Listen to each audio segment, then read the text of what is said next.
Hugues Thierry, bonjour. Bonjour. Quel livre nous présentez-vous aujourd'hui? Alors aujourd'hui, je sors Rire en philo aux éditions du Petit Pavé avec une préface de Gérard Mordillat. Sous-titre du bouquin Yes, we Can. Alors le sous-titre veut montrer que l'utilisation de l'humour donne un pouvoir. C'est un livre que vous avez écrit seul? Non, en collaboration. euh, J'ai par exemple Martine Chifflot qui est metteur en scène et habilité à diriger des recherches. Il y a également dans l'équipe Bruno Mattei qui a été journaliste à Libération, en même temps que prof de philo, André Pérez, association des profs philo, et un romancier bien connu des Lyonnais, Hervé Rigaud-Muller. Alors c'est encore un livre sur l'humour, vous n'avez pas l'impression de vous répéter, ça fait une dizaine de livres que vous écrivez sur l'humour déjà?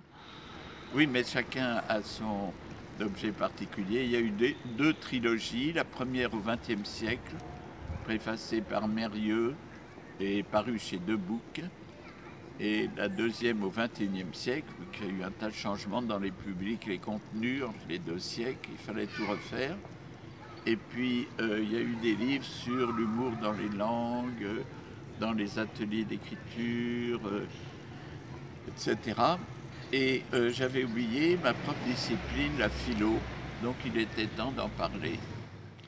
D'accord, mais alors vous parlez beaucoup d'humour, mais au final vos livres ne sont pas toujours très drôles, en tout cas pas toujours très accessibles. Je me rappelle du dernier livre, Penser l'humour, qui était un peu difficile d'accès. Eh bien oui, il y a eu, en plus il y a eu une erreur de typographie, un des auteurs n'avait pas mis ses notes en bas de page. Mais penser l'humour, c'était quelques repères, quelques jalons dans l'histoire de la pensée sur l'humour.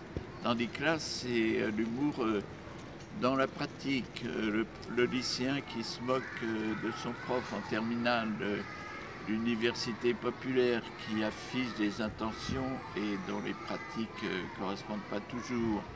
Le café philo, c'est dans la pratique quotidienne qu'on décerne l'humour involontaire qui fait rire derrière notre dos et l'humour comme stratégie.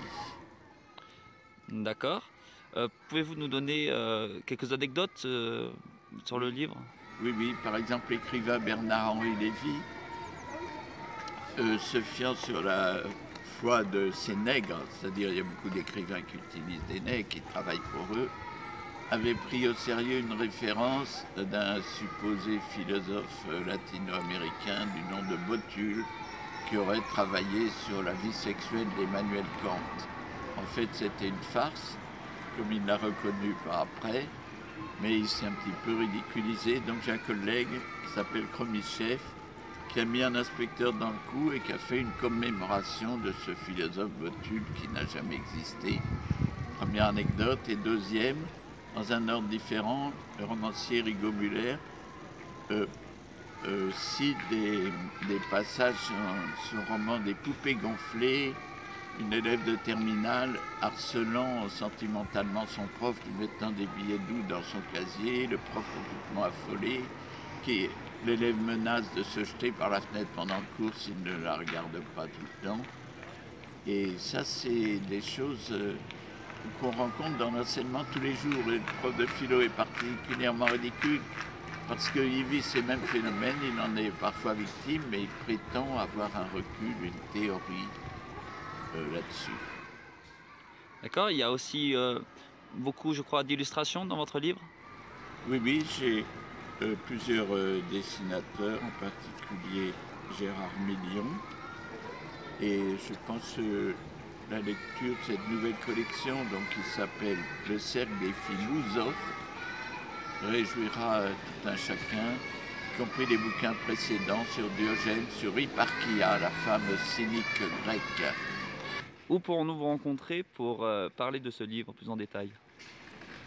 Eh bien, tout au cours de l'année, je vais être invité, je répondrai favorablement partout, je pense, et dans l'immédiat, euh, le 28 octobre à 17 h au 88 boulevard Saint-Germain. Je suis invité dans un des cafés philo les plus fréquentés de Paris. Et puis, du 13 au 16 octobre, je serai avec Chronique Sociale et d'autres de mes éditeurs au Salon mondial du livre de Francfort. Très bien. Et vos livres, où peut-on se les procurer? Et alors mes livres, par exemple, à la bibliothèque Lapardieu, et mes 28 bouquins, on peut les trouver. Et à Paris, on peut en trouver la plus grande partie à la bibliothèque de Beaubourg, notamment, et dans les universités aussi, très souvent. Hugues Le Thierry, merci pour cette présentation. Au revoir. Au revoir.